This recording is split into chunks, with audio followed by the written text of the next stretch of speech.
What if I told you that 3 massive hospitality brands are engaged in a war right now? The way that they're fighting it holds the keys to getting more MSP clients in your business. Tune in because you're going to want to hear this. Let's dive in. Hey, what's up? I'm Ray Green, founder of MSP Sales Partners, where we help IT companies scale sales. And I'm the managing partner of Repeatable Revenue Ventures, where we invest time and expertise and capital into a select number of B2B businesses as an equity partner. And one of the things that I'm constantly telling MSPs, IT businesses, and service businesses in general, it is becoming more and more important to really understand what makes you different and to go out there and differentiate yourself in your marketing in everything that you do. If you are running an IT business, and especially if you've been running one for a long time, you've probably seen these trends, right? Like it used to be, break fix and ad hoc type of stuff. Then it transitioned into managed services, and that kind of gave you a boost, and that allowed you to differentiate yourself. And there were some good things to really lean into. And then more and more people became MSPs and were selling managed services. And so it started to look and feel kind of the same. And then you took on the cybersecurity part of the industry as it changed, and that allowed you to differentiate yourself. And now everybody's kind of doing that. And we're again at a place where it is very difficult for customers who, by the way, don't even know how to buy IT most of the time to begin with, because it's not something that they buy routinely. But those people don't know how to differentiate you. And so they go out there and they ask for like a few quotes, and people come in and they say, hey, here's what we do. We do IT services, we do the help desk, we do cybersecurity, we do da-da-da. And at the end of the day, the customer says, what's really different about these people? And if I can't tell what's really different, then I'm going to go to the next obvious choice to make my decision, which is going to be price. At that point, that means you are fully commoditized. And I promise you, if you don't already know this, that is a race to the bottom. Like if you are using price as your differentiator, that is not a sustainable strategy. And the long-term effect of that is you have a business with all of the cheapest people who are usually the most demanding. So even if you do manage to make it work, and you usually don't, then you've got a business that you don't even want anymore. How do you get more clients and get more clients at premium pricing? Well, you differentiate yourself. You tell the market why you're better. Typically, when I'm having this conversation, people get it conceptually, right? Like you get, okay, like I get being different actually helps. There's things like brands. We kind of know this intuitively. So I talk about it. People say, yeah. And I say, okay, like, so what makes you different? And it's something like, well, we answer our phones live, or, we've got local boots on the ground because we're local in the market, or we've got great response time, or, we've got like a really stellar, tech stack that we use to protect our clients and take care of our clients. And listen, all of those things are great, but they aren't differentiators. You know how I know? Because I just said the same thing that you may be saying. And that means so many other people are saying the same thing that it isn't different anymore, if it ever was. So what is different if it's not those things? Like that may be the question that you're asking. Like, what do you mean, right? Like, how do I find what makes us different? How do I find the unique selling points, right? The things that we can lean into in our marketing and our sales that allow us to say, see, we are not fully commoditized. We are different. And because we're different, we are better. How do we do that? Right? Well, it's a great question. And there's an example in the marketplace outside of the IT space right now that I think is an excellent example of brilliant strategy, right? Like 3 different companies who have, in my view, effectively identified what their unique selling points are and then gone out and spent a lot of money to make sure that we know what those are. Now, those 3 brands are Hilton, Vrbo, VRBO, is what I thought it used to be until I saw the ads, and Airbnb.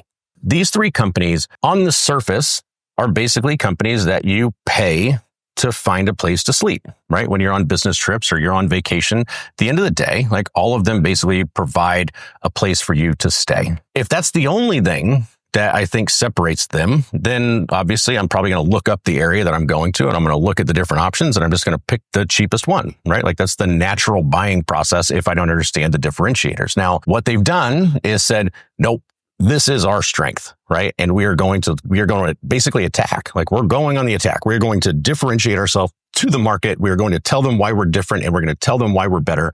And then the competitor does it. And then the competitor does it, right? So Airbnb kind of fired the first shot here and went after the hotel industry. I'm going to show you the ads in just a second. And went after the hotel industry and said, hey, we are better because of this. Hilton responded very well, might I add. Their ad rebutted that, right? And didn't say they're wrong. It said, well, here's our space in the market. And then Vrbo, who I think actually had the hardest job, right? And I'll show you that ad too. They had the hardest job. These two had already carved out space in the market and said, this is how we're different. And they had to then go in and say, well, shit, how are we different and not the same as those two, right? So I think they actually had the more difficult job. So what I'm going to do is just fire up these ads. I'm going to let you watch them. And then we're just going to talk through why I think these are brilliant examples of how to identify your USP and then how to apply them to your MSP so that you can differentiate yourself. When you share a hotel room with your kid, you also share a bedtime with your kid.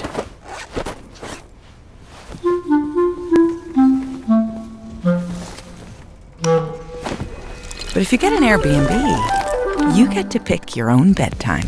All right, that's good, right? Like, and this is because we've been on traveling basketball, tournaments with my kids, and we've been, flying around and staying in different places, staying in, awesome condos on a beach, staying in, hotels that I really didn't want to be in. So you see this ad, and if you've traveled with kids, okay, that's actually real. We get to a point where maybe they just need a second room.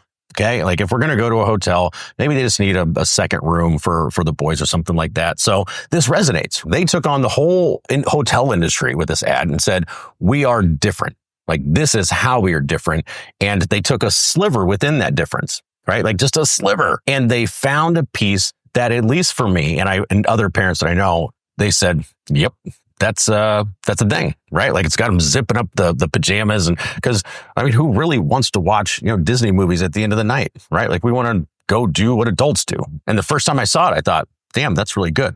Now, what's better is when Hilton responded with their ad. So I'm going to show you that real quick. Now, notice the title of Airbnb's was bedtime. Right. And you go, okay, perfect. So at bedtime, I get to be an adult instead of having to share the room. So Hilton's is actually named Make Bedtime a Good Time. And here's theirs.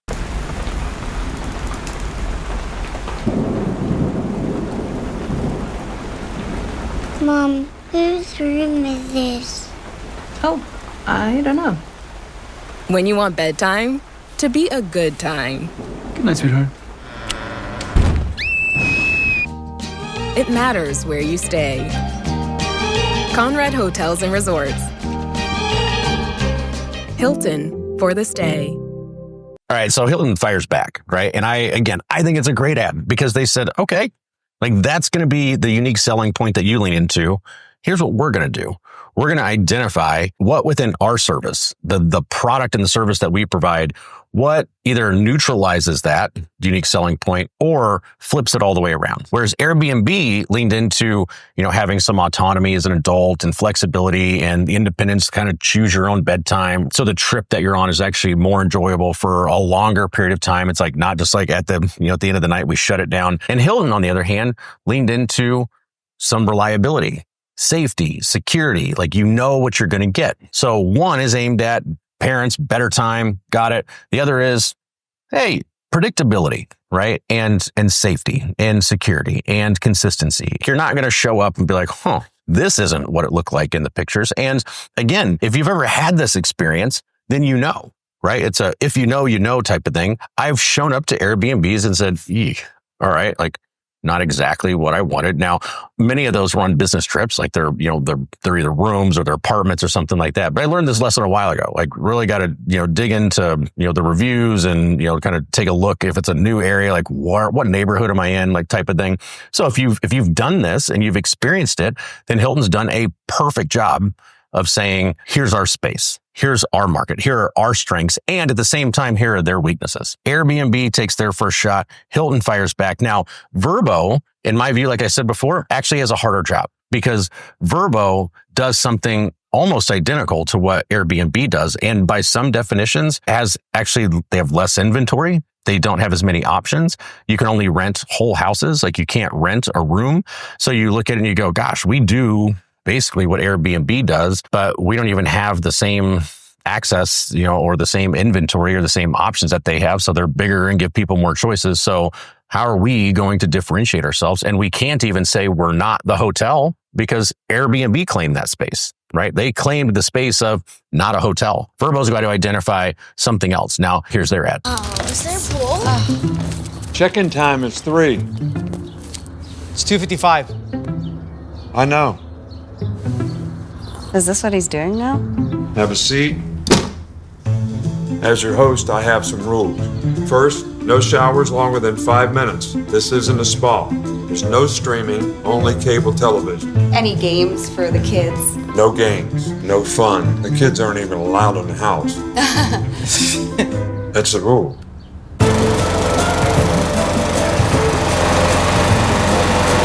There's a great barbecue outside, but don't touch that. How'd you guys get inside? 2 flush maximum per bathroom visit.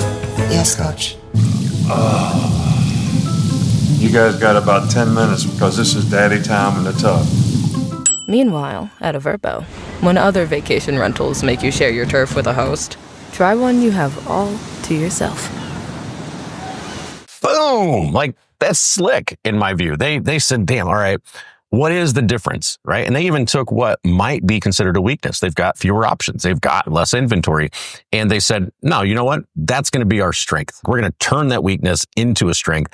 And we're also going to carve out this space in the market, right? We're going to own this space. Okay. So you've got 3 people in the same industry, give or take, and they've all said, you know, we're going to make it very clear to the market what we believe our unique selling point, at least in this round of ads, is the one that is going to hit home most. Now, the thing is, this is a strategic process. Right? Like, I wasn't part of the discussions, but I've been part of similar discussions at other businesses. And I can tell you there's some debate. There's some market research. They're doing some investment. They're doing competitor research. They're looking at the space in general. They're talking to customers. They're looking at reviews and they're saying, where are we going to sit? Like, where are we going to lean into? What is the unique selling point, or what are our unique selling points that we want to leverage here? What are their weaknesses that we want to call out directly or indirectly? And how are we going to deploy that strategy into the market, right? Like, how are we going to message it? And what I want you to take away from this as an MSP is that you can do the same thing, right? Like, you may not have $100 million marketing and research budget to go do this, but you can check out your competitors. You can go through their funnels. You can identify what they're saying makes them unique and better. You can understand their plans. You can look at their reviews. You can understand the other players in your space. You can also objectively look at your business. You can go talk to your customers, and you can also objectively look at your business. Right? Look at your plans, look at the history, look at the customer reviews, look at all of the stuff that makes up your business and say, why are we better? Right? Like, why would someone other than me, because I'm objective, right? I own the business. You're always going to think yours is better. Why would someone other than me, why would a complete stranger off the street, right? Cold traffic, no, not people from referrals, anything like that. Cold traffic, doesn't know you. Why would they pick your business over somebody else's? And if you can't clearly articulate that, then don't expect too many people to make that decision, right? Like, the whole purpose of marketing, the whole purpose of your sales process is to lead them to make the decision to do business with you. And a big part of that is helping them understand how you're different, other than price. And the outcome of going through a process like this is that you have a list of bullet points that you know create space between your competitors, right? So that if I'm looking at you and somebody else, I can understand the difference and I can understand how that difference makes you better. And candidly, it's very difficult to say, here's a step-by-step, paint-by-numbers process to find your USP, because once you start following a prescription or you start following a clearly defined step-by-step process, it may work at first, but then everybody does the same process. They all end up with a similar outcome. So it's not really what you want to go through. What you really want to do is identify what makes you unique. Now, there's a few things that have to be true in order for unique selling points to matter. One is, it has to be true. And I know I'm stating the obvious, but you can't go out on your website and say, we offer the best customer service in the world. We have the fastest response time in the world. We have the best tech stack in the world. One, nobody believes it. Two, it's not true. Don't go out there making these big, broad blanket statements and bullshit promises. Don't listen to the online marketers that tell you, like, big, huge, massive promises when they don't. Like, you're dealing with a sophisticated market and a B2B sales spot. So don't go making bullshit statements, right? So it's got to be true. It's got to be unique. And I know this sounds obvious. What does unique mean? Unique means actually different from everyone else. So it can't be something like we answer our phones live. It can't be the tech stack that you're deploying because it's based on third parties and could be the exact same thing that somebody else is using. It can't be good customer service because your competitors are going to say the same thing. So how do you know if it's actually unique?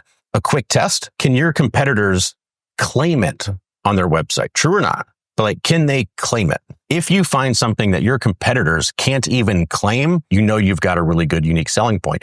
And I have some friends in the IT space that have actually changed elements of their business in order to create the unique selling point that they wanted. For example, a friend of mine who started her IT company and exited, and they've actually been acquired a couple times, now part of a $100 million IT company. She actually created new hiring and onboarding processes internally for her team so that when she's selling her service and differentiating, okay, here's how we're better, we have better people. In fact, I'll prove it to you.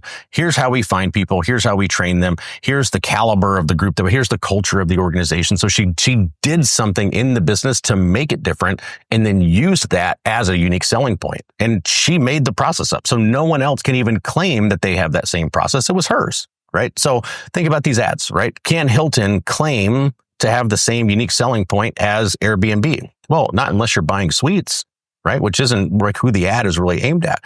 Can Airbnb claim to offer the same thing that Vrbo does? No. Like, unless they start taking all the rooms and everything off of the table, no, like they're actually stuck with that. And so these companies have created space and then given customers something to choose on other than price, right? And the other competitors can't even claim it. So got to be true, got to be unique. The third is it's got to be something that your customers care about. Again, sounds obvious, but I hear so many times in pitches, people talking about cybersecurity things when the customer has never said that that's a priority, right? Like they're looking at something completely different or vice versa, right? Like, but at the end of the day, you want to look at the unique selling points and then you want to say, based on the person that I'm talking to at this point or the market that I'm actually targeting when I'm doing this marketing campaign, whatever it is this relevant to that audience? And you may have 20 great unique selling points, but only 3 or 4 of them may be relevant for a specific candidate or a specific campaign or something like that. So you're looking at it, you're saying, is it relevant? Like if they've said response time is one of my biggest issues, and you have a proprietary process to make sure that you have the best response time and you have it measured and you have overwhelming data to prove it and you've got testimonials to back that up, then you want to lean into that, right? But you don't want to necessarily highlight unique selling points that aren't relevant to the audience that you're actually trying to target. So there you go. That's my breakdown of how these 3 brands in the hospitality industry are doing really well at differentiating themselves, and then how you can take the lessons from that, apply it to your MSP, and go get more clients at a higher price. I promise, if you implement this, you've got the foundation for a really smart sales strategy. So employ it, ask questions below, and if you want weekly tips on things like this and sales and how to get more clients, go ahead and subscribe to my newsletter. The link to do that is below. And if you want more stuff on video, subscribe to the channel. Adios.